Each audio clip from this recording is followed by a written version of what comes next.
Hello, my name is Peter Parfitt. Welcome to the new Brit workshop. Now this is the second in my understanding series. I started with understanding the Domino DF700. I'm now moving on to its big brother, the Domino XL or Domino DF700.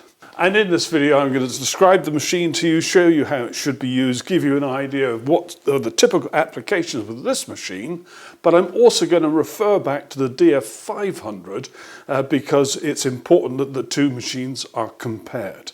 And there's one other thing I'm going to make sure I do in this video, that's to talk about doing cuts at an angle. Now, as I said in the first video, I bought my Domino 500 at least 10 years ago, and this machine followed not long afterwards. And if you're about to buy a machine, take my advice. Buy the machine and also at the same time buy the sets of dominoes which come with the additional cutters. It will give you the buying power to negotiate, I hope, a decent price. Now the Domino DF700 is a lot bigger than its little brother, the DF500.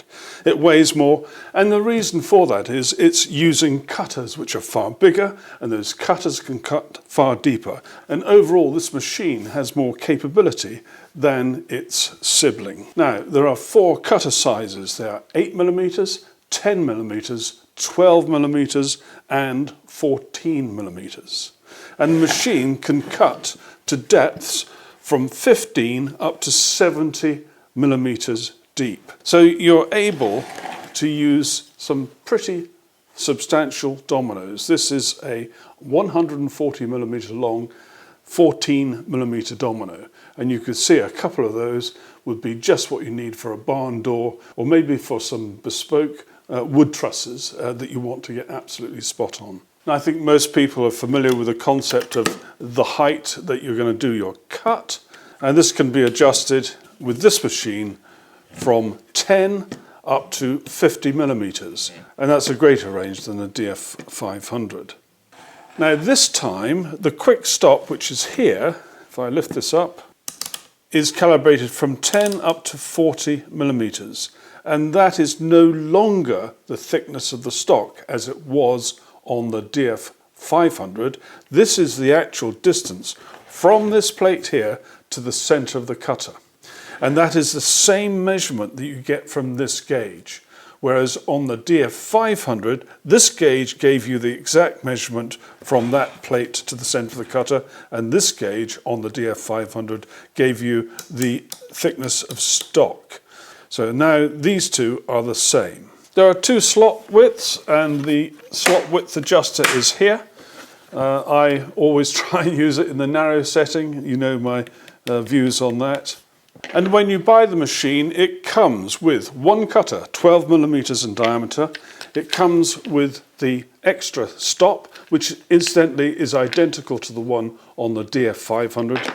It comes with a tool so that you can change cutters, and instructions, guarantee, etc. But that's it.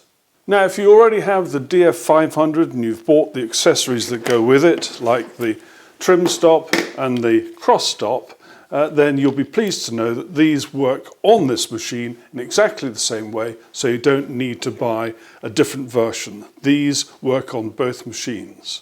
Now, in order to change cutter on this machine, you have to release the catch which holds the motor unit to the fence unit, and there's a little green tab here.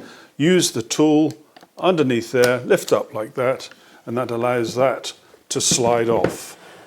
So that's separated the two, and that now allows you to get at the tool. On this side of the machine there's a green button here, and that is the shaft lock. So we press that and get that engaged, and now you can undo and change the tool. And then you could put on whichever cutter you might want to be using next. And when you're putting a cutter back on, finger tight there, and then just a little nip. You don't need to force this thing tight. That's a silly thing to do, because then it can become very difficult to undo. Should you get into a situation where you can't undo it easily with the shaft lock, there are a couple of flats on the actual shaft which you can apply a spanner to whilst applying a spanner here, so that you're working closely like that. But you should never tighten this up so much that it becomes difficult to undo. And once in a while put a tiny bit of oil on there, preferably something with a bit of graphite in it, but just a tiny drop. And about once a year I put a tiny smear of oil on the guide shafts which are attached to the fence unit. Now, a long time ago I did demonstrate the use of an extension shaft which would fit on the DF700, which would allow you to use the cutters from a DF500. And at that time I didn't understand the difference in the dynamics of the two machines. And it's important that one understands that before making the decision to buy something like an extension shaft for the DF700.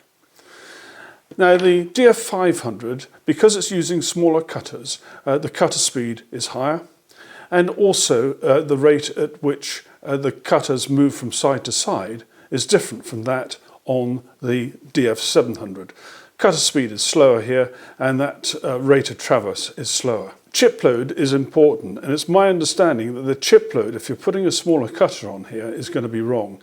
You'll be forcing this cutter to do more work than it should be doing because it's not going fast enough. And therefore I cannot recommend the use of an extension shaft in order to use DF500 cutters on the DF700 machine. And having put the new size cutter on, one just brings the two parts back together again. It goes click, and that's then united and it's one again. Now, it's absolutely vital that you use this machine with a dust extractor connected, always, exactly the same as DF500. You must use dust extraction when you use the machine. Now, you may recall I said that on the DF500 I don't use either of the two stops, one each side of the cutter, which can be used for repeat cuts. And I don't use them because they get in the way sometimes. However, on the DF700, these stops are absolutely brilliant. There are three on each side. There's a little green button there and a little green button there, and I press that, the stops come out when you require to use them.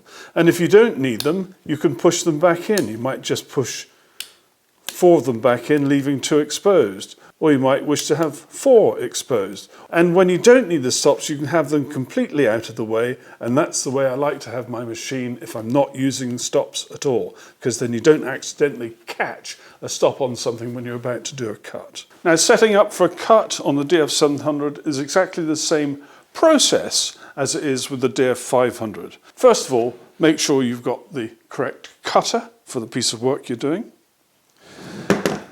Adjust the height here to suit the stock, and in my case I'm going to have the height set at 20, and I'm using the quick setting on the side here at 20. And then you need to look at the depth. Now, the dominoes I'm going to be using are 50 millimeters long, so therefore I want my depth here to be 25.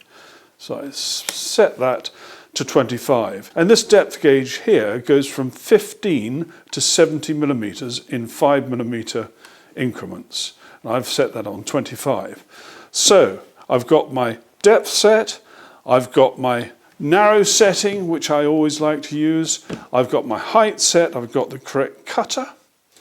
I now need to make sure I've got my dust extractor connected, and then I connect the power. Whilst we're on this side of the machine, let me just point out these stops here. Now, these can be set so that you've got a maximum depth, and it could be, in my case, set at 55, say, and a minimum depth which might be set, say, at 20. If you're doing some asymmetric work where one side of the cut has to be a certain depth and the other side has to be a different depth, you can set these, and then you just quickly move this up against the stop, and then you're cutting at that other depth. I'm just going to return that back to 25, which is where I had it. Now, the power and the extractor connections are so similar to the other machine, I'm not going to take you through those. Very simple indeed. Remember, ear defenders are required. Now, when you're operating with stock like this, and I want to put in 2 domino cuts, one can use the stops. And I've got the 2 stops here, they're the innermost pair. And for my first cut, I'm going to have one stop up against this edge, and my second cut, the other stop up against this edge here. So you'll see me do this twice. I've checked again, my depth of cut is 25 millimeters. I'm going to make sure I don't have my hand on this side of the cut. Even if you're absolutely certain you've set that depth correctly, never ever put your hand there. So there I am, I'm pushed up against this face here and on there. I'm holding the machine firmly. I've got this stop, which is just under here against that edge of the wood. And I now start the machine.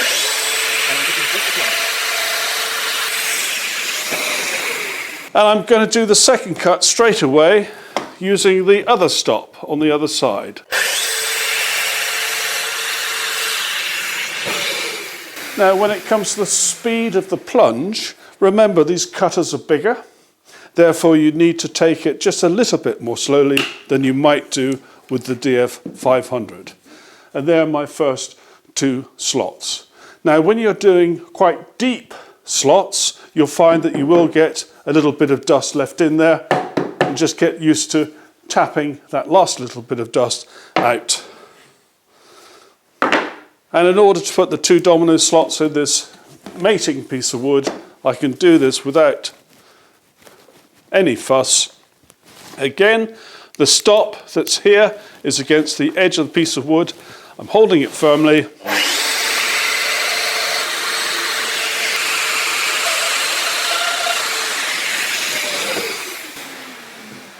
And there are my domino slots, and I can now connect this up.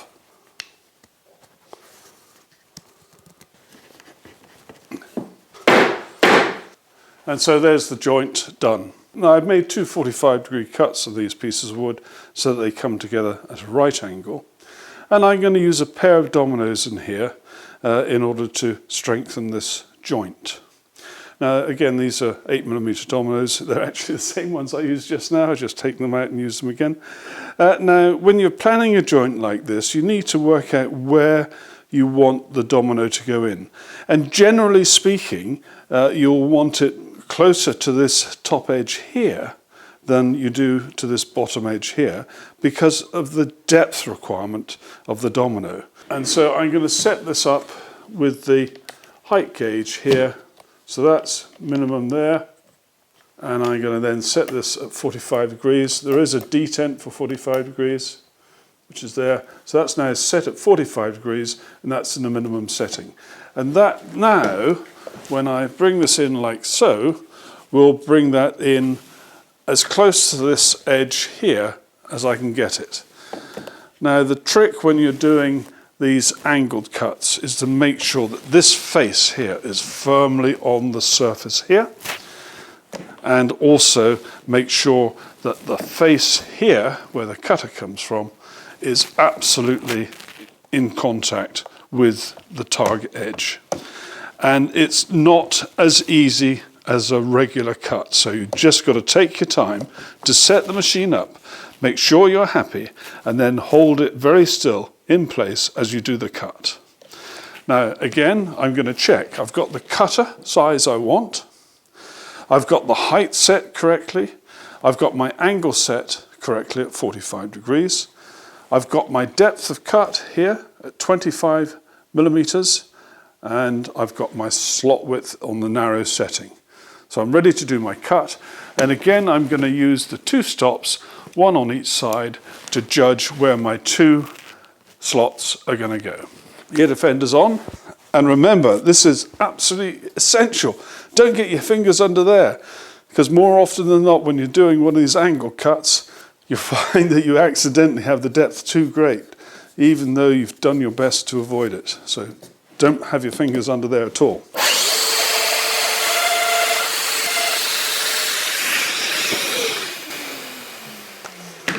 Now you will find it's not easy to keep the machine in place as you do this type of cut. You've just got to practice it and try your very best. Now I've got to do the other side. This time, am I going to hold it like that? Now you find it's quite tricky trying to hold this still when you're going to do a cut as we're about to do now.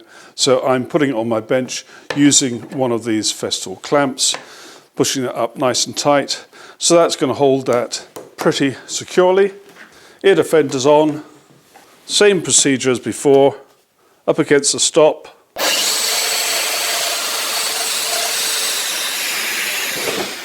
Now the theory is that these two pieces should come together. We shall soon find out. And there we go. Now there's just one thing I want to warn you about miter joints. We're going to make a square out of 4 pieces cut in this way, and I'm going to put the slots in 2 at a time, and again I'm using my preset stops on the machine. This time my dominoes are going to be 40 millimeters long, so therefore my depth of cut is going to be 20. And I'm going to first of all put the slots in here, and then we'll assemble it after that.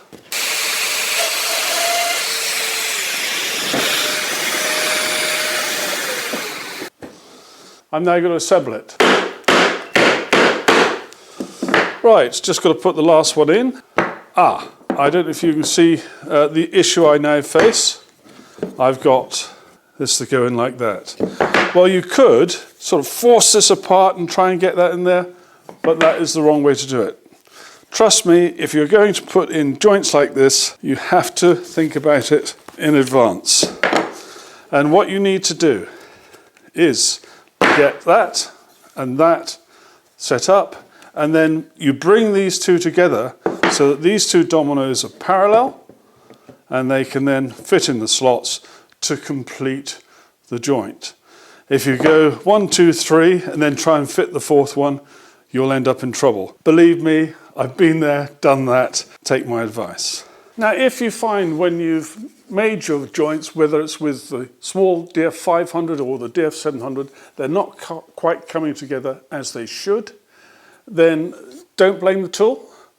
Check your technique and maybe have a practice go before you try it for real with the real wood that you've just cut.